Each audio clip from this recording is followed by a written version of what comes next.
Jay Slater was scared when he left the Airbnb where he was last seen, it was claimed today.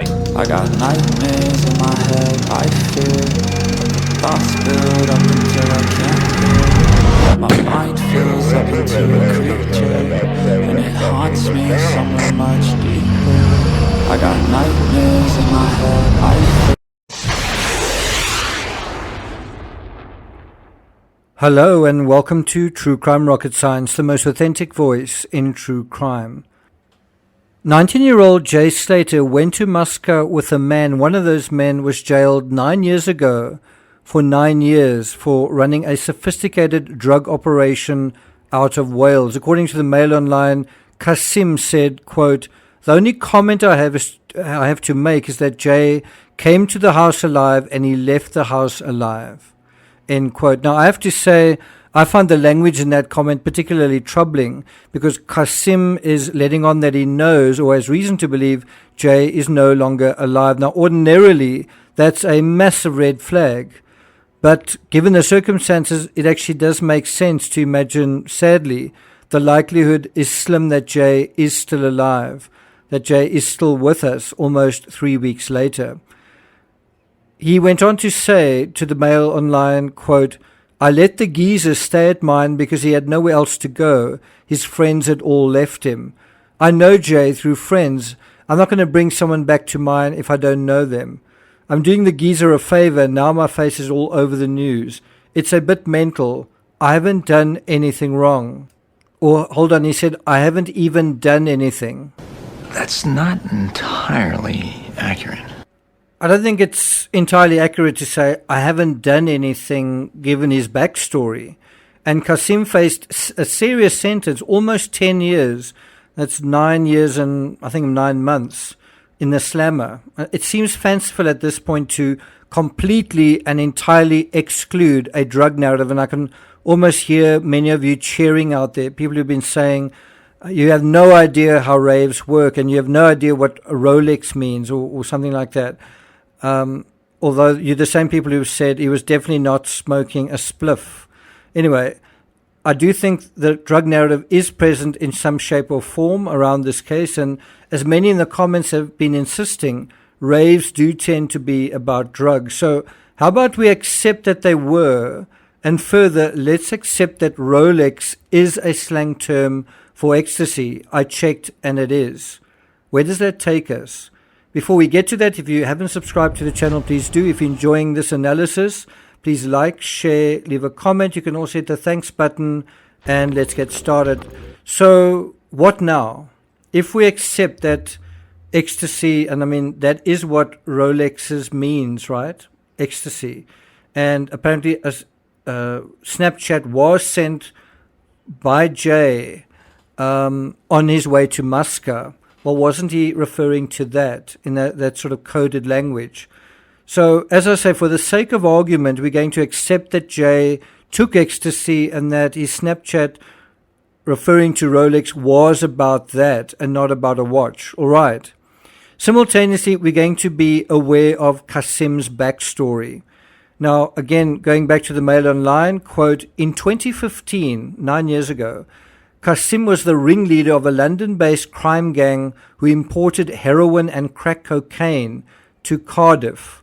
When police raided a property there, they found drugs, cash, mobile phones, and digital scales. Kasim was sentenced to 9 years and 9 months. Kasim insisted he had no argument with Jay, and he had even given him a blanket to sleep in."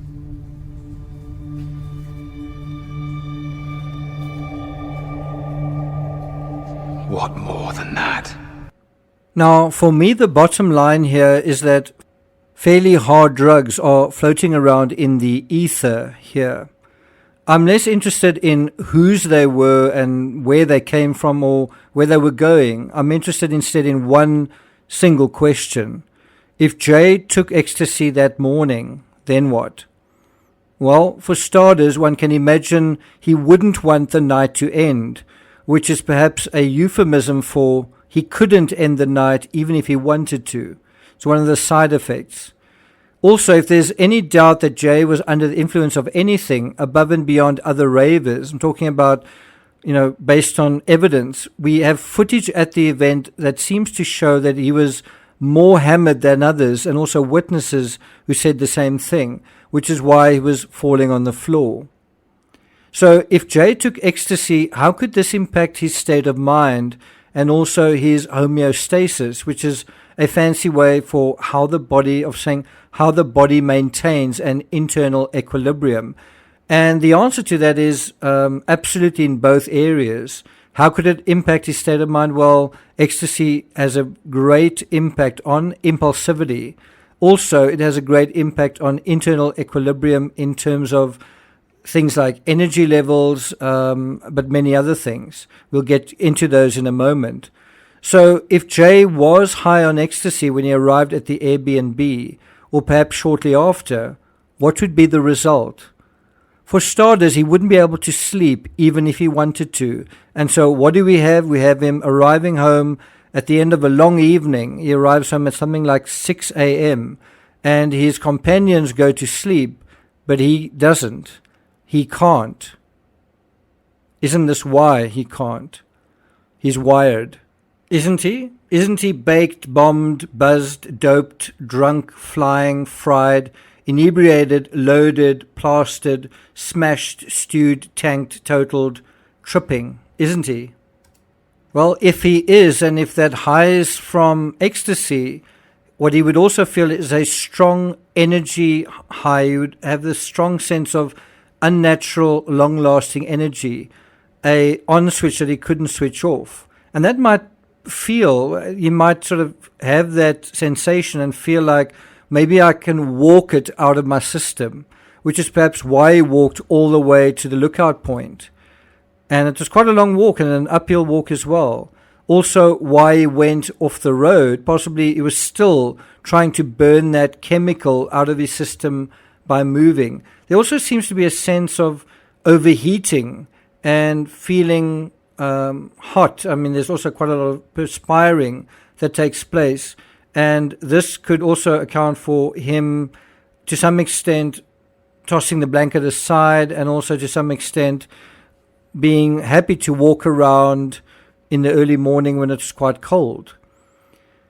I mean, in a sense, it's the same thing as a rave. You're jumping around, and that's going to keep you warm anyway. But, all of these unnatural, long-lasting energy, changes in sleeping habits, staying awake for days at a time, impulsivity, reduced anxiety, thirst, excessive sweating, mild confusion, dry mouth, all of these are mostly harmless compared to some more ominous potentialities. When you look a little closer, what, in terms of this terrain that is in, what could go wrong if someone is given to increased levels of impulsivity? What could go wrong if someone is given to reduced anxiety, stepping off the road and not really worrying about it? What could go wrong if someone is suffering from mild confusion? Was he suffering from mild confusion? Well, the very first thing he seemed to do was go in the wrong direction. He also didn't seem able to read his GPS map, mistaking the drive for 15 minutes, not 15 minutes, 15. And that easily explains, or is more easy to explain, if he was impaired and confused because of chemicals interfering with his cognition. But everything he told Lucy are also symptoms of ecstasy use: thirst, dry mouth. And if ecstasy was making him more energetic, and excessive sweating is another symptom of ecstasy use, well, we can see how he'd dehydrate and be in a state of electrolyte imbalance, also known as hyponatremia, super quickly. Symptoms of hyponatremia: confusion, fatigue, convulsions or seizures, feeling weak, loss of consciousness or coma, and it goes on and on. So in the outdoor setting that Jay found himself in, compromised physically as well as cognitively, we can see how errors like taking a wrong turn could be compounded and compounded and compounded until he found himself in a life-critical situation. As mentioned previously, ecstasy could accelerate ordinary run-of-the-mill dehydration, especially if he was dehydrated to begin with, which it sounds like he was. And one of the things he said over the phone to Lucy was that he was thirsty. Now, I'm not going to take it further than that, except to say I previously said that the foul play scenario, the probability of it, has recently doubled in my mind from 5% to 10%. Well, where do I stand on that score now? Well, even if the Airbnb dude's criminal record and drug-related backstory, and even if Rolexes or ecstasy is part of this story, the probability of foul play still remains no higher than 10%, in my opinion. It's unfortunately clear that Jay does more than enough to get himself into an extremely dangerous situation in very dangerous terrain, and it all starts with taking a wrong turn. Just a reminder, today's day 18 in the search for this young man. Our thoughts are with his family and friends, almost 3 weeks into what must be an ongoing nightmare for them, and so our thoughts are with them. Thank you for listening, and I'll see you guys next time.